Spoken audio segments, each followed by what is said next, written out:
Hello everyone, welcome back. What I have here is a set of cookie stamps with a recipe inside for Rosette cookies. I found this set of cookie stamps on sale at the Happy Casa store in downtown Vicenza, Italy, and I thought I'd give them a try.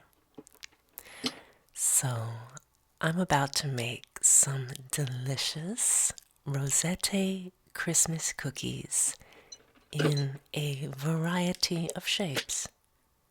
4 to be exact. You saw the pinwheel there. And that's the star.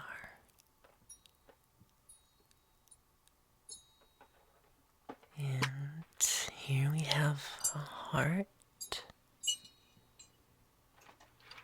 And finally a snowflake. I bet you that's going to turn out really pretty. And then you get a handle. And that is how the stamps attach to the handle. They just pop on and off. Really easy. To make the batter for these cookies, you need 1 1/4 cup of all-purpose flour, 1 tablespoon of sugar,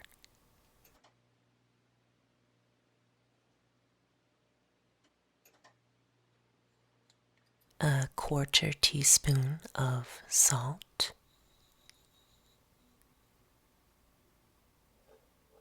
2 eggs,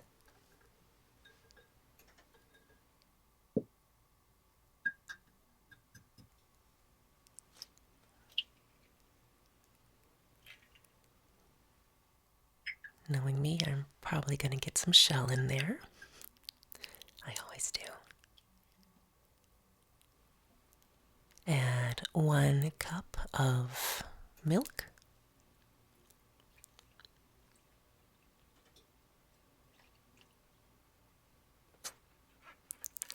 and 1 tablespoon of vanilla extract.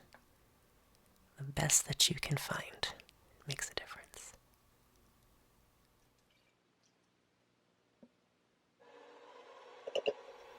And then you mix it really well.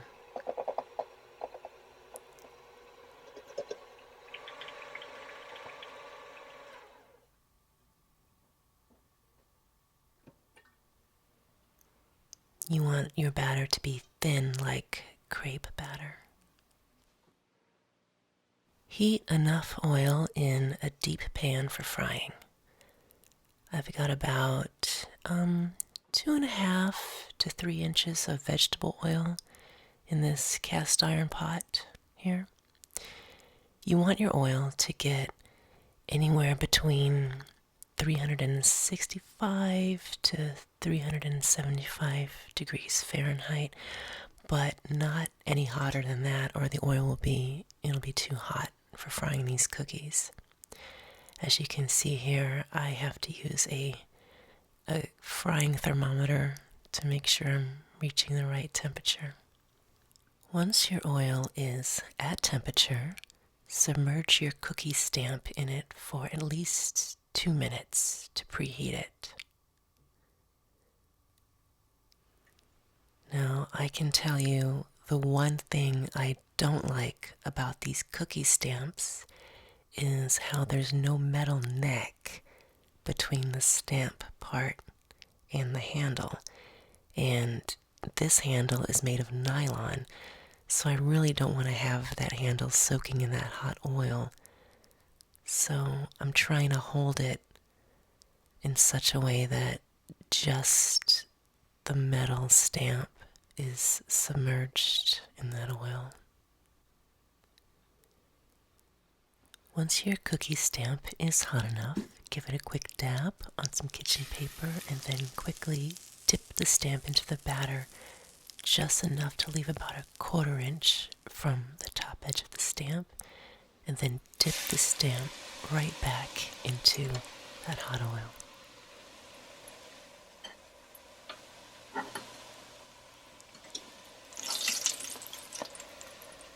When your edges are golden the way you want, flip the cookie over and give it a wee sizzle on the other side.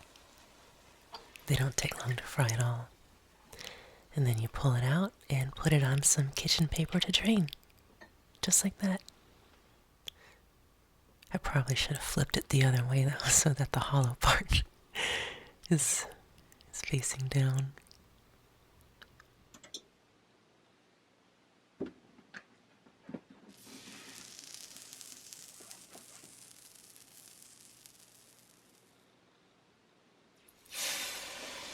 I like to give it a little swish with the iron to make the batter come off the stamp a little better.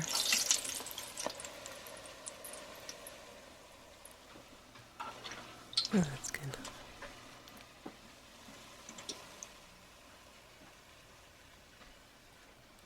They only take a few seconds to cook.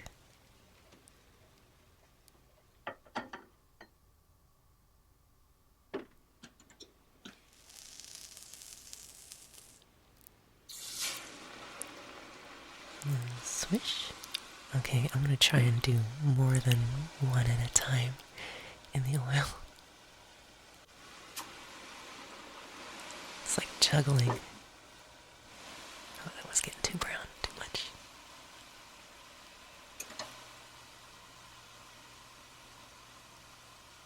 I don't know if I have time to do a third one. I better just stay with two.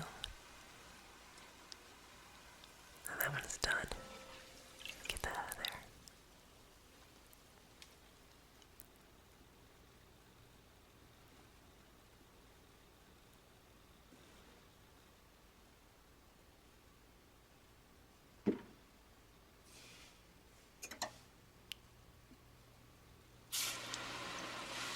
Alright, I'm doing it. Going for another one. This is why you don't want your oil to be too hot. Dare I go for 3? Am I going to go for 3? Yes.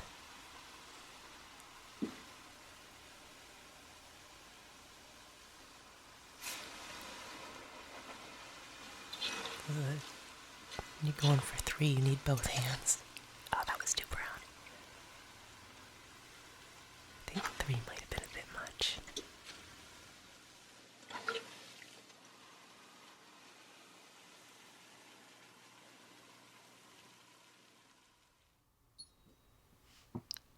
I'm going to switch it up now and try the star.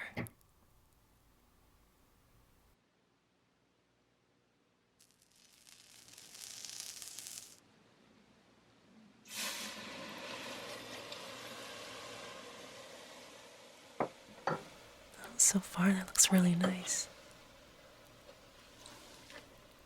I like how these cookies hold their shape really well.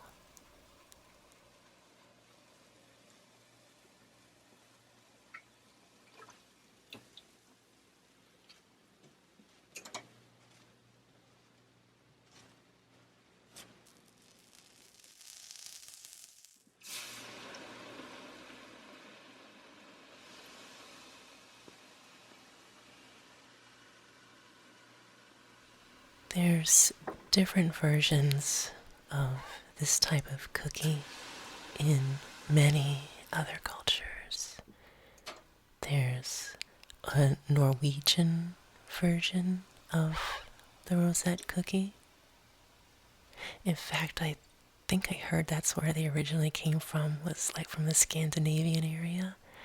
But this type of cookie, it's so cool. It's been picked up by other cultures, or maybe other cultures thought of their own version.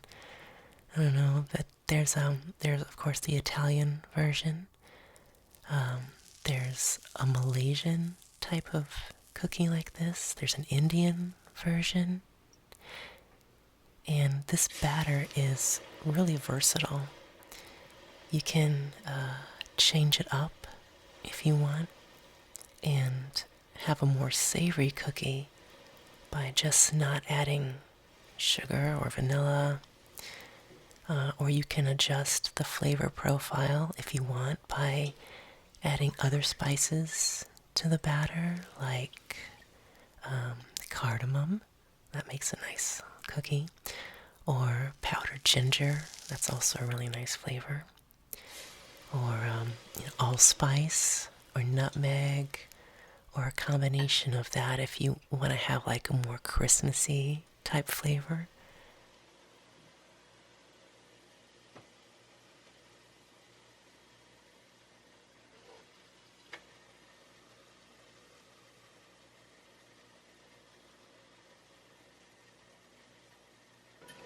I'd say the only really tricky part about cooking these is getting the oil at the right temperature.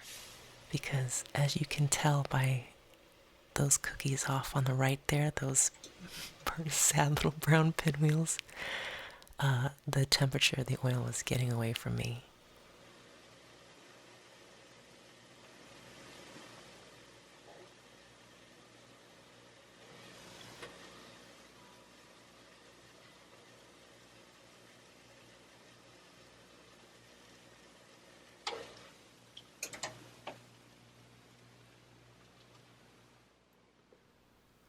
And now this is the final shape, I think, the snowflake.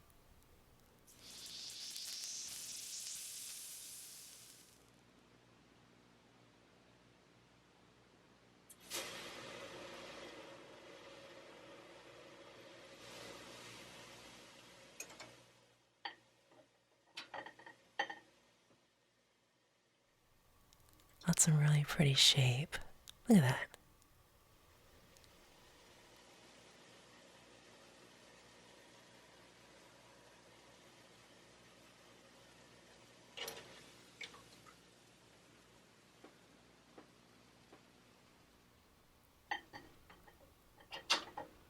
A great thing about this batter is a little goes a long way.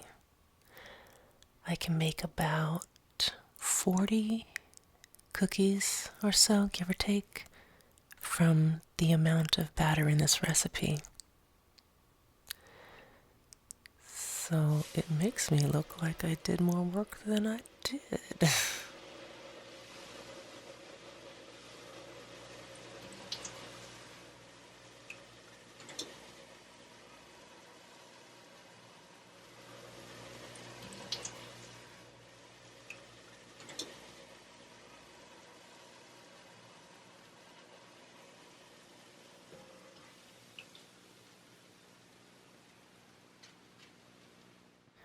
When your batter starts running low in your bowl, you may notice it gets thicker and won't stick to the cookie molds as well.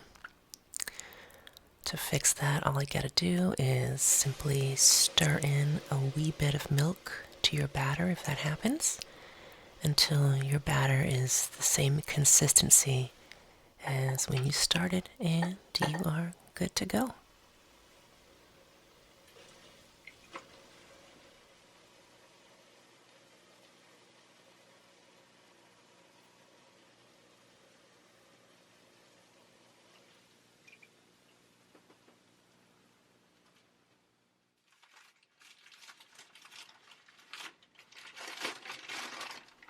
Now I'm making the powdered sugar topping. I'm not measuring this, so I don't know what to tell you about how much to add. Maybe use this much, what you see right there. I should have sifted that. Look at those lumps. Now I'm gonna add some powdered cinnamon. Whatever amount is there looks good. And mix it up really well. A little more cinnamon there. I just go for the color, make sure the cinnamon is, even throughout. Once your cookies are drained and cooled, dust them with the powdered cinnamon sugar topping. The powdered cinnamon sugar gives the cookies a little boost of flavor as well as visually brings out the delicate swirls and shapes of these beautiful cookies.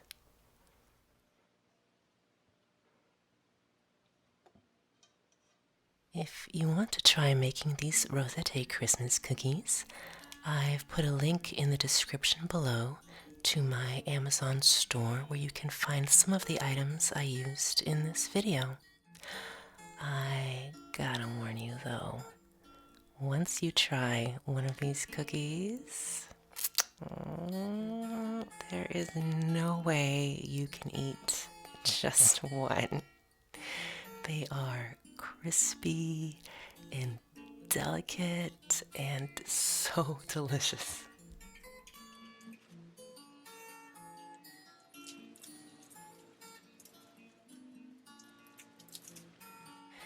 Don't forget to like and subscribe, and I will see you in the next video.